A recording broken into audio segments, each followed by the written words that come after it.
एक बहुत सुंदर कबीरदास का दोहा जो हमारी तमाम जीवन में जो भी हमारी आकांक्षा है, जो भी हमारी पाने की आकांक्षा है, उस पर ये दोहा बहुत सटीक बैठता है। और यहाँ से हम जमाने भर की एक आकांक्षा रखते हैं और उसके पीछे भागते रहते हैं और अंत में हम यहाँ से खाली हाथ जाते हैं। कबीरदास दोहे की पंक्तियाँ इस तरह है। माया मरी न मन मरा, मर मर गए शरीर।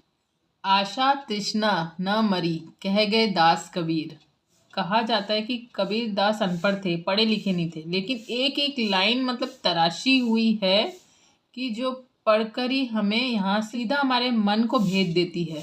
अगर कोई गहराई से समझे और उसे अमल करने की कोशिश करे तो अब ये दोहे को समझते हैं।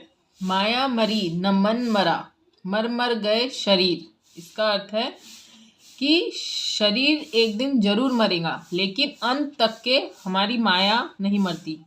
माया अर्थात धन दौलत कुछ भी पाने की आकांक्षा, जो हम हर चीज पा लेना चाहते हैं। न माया मरती है न मन मरता है, लेकिन अंत में शरीर खत्म हो जाता है। हम जीवन भर अपनी इच्छाओं की पूर्ति के लिए भागते हैं। मन कभी नहीं भर सकता, ये बात यहाँ से समझ आती है।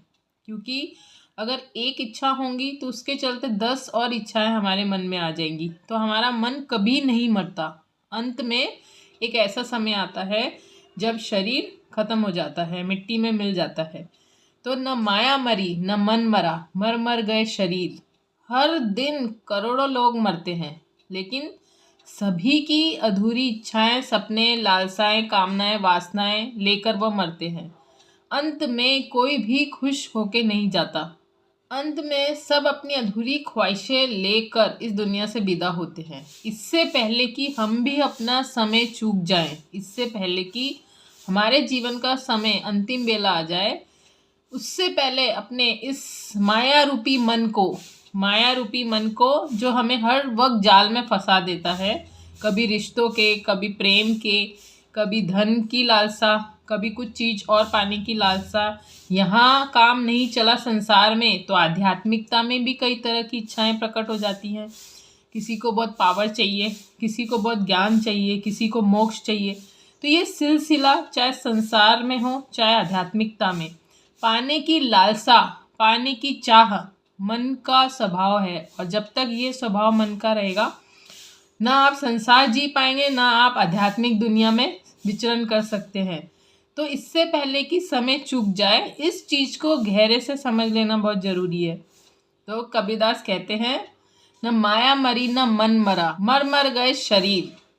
आशा तृष्णा न मरी, कह गए दास कबीर। आशा तृष्णा न मरी अर्थात आशा का मतलब ये हुआ, हमारी मन में जो भी उम्मीदें हमने संसार से, अपनों से, खुद से, हमारे परिवार से, हमारे चीज़ों से लगा के बैठे हैं, वह आशा। और तृष्णा मतलब इच्छा, जो भी हमारी बहुत गहरी इच्छाएं हैं, जो हमने जिनकी पकड़ बना के रखी हैं, जो पूरी नहीं हो रही। इच्छा का मतलब ही ये होता है जो पूरी नहीं हो रही। अगर पूरी हो गई होती तो वो इच्छा ही नहीं रहती।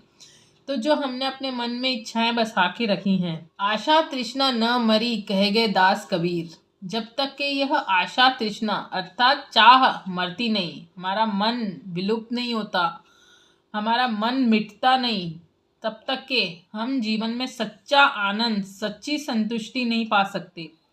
क्योंकि मन होना ही असंतुष्टि का कारक है।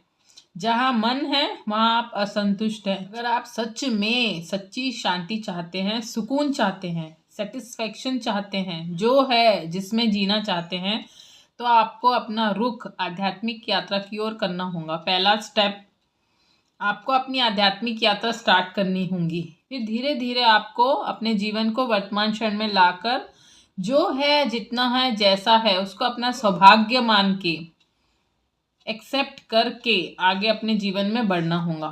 यदि कोई सिंपल सी बात भी समझ जाता है कि जीवन में अंत में हमारे साथ कुछ भी नहीं जाएगा। हमने कोरोना के समय में हर एक व्यक्ति को अनुभव हुआ, कोरोना में हम लोगों का क्या हाल था।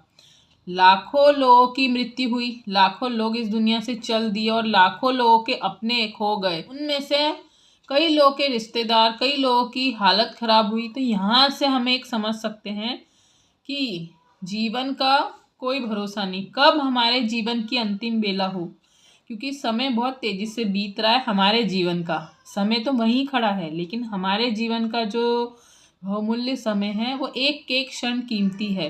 तो क्यों ना वो एक एक क्षण को जिया जाए आनंद से, धन्यता से। बस हमें यही कला सीखनी है। तो जो है जैसा है उसमें हमें जीना सीखना है। इसलिए कबीरदास कहते हैं, न माया मरी न मन मरा, मर मर गए शरीर, आशा तृष्णा न मरी, कहे गए दास कबीर। तो इन पंक्तियों को याद रखें। जब भी कोई ऐसी इच्छाएं पीड़ा देती है तो इन पंक्तियों को याद कर लेने में ही समझदारी है। तो गाइज, आपको ये वीडियो कैसा लगा इस बारे में ज़रूर कमेंट करके बताएं। जल्द मिलेंगे नए किस्से कहानी के साथ, तब तक शुभेच्छा।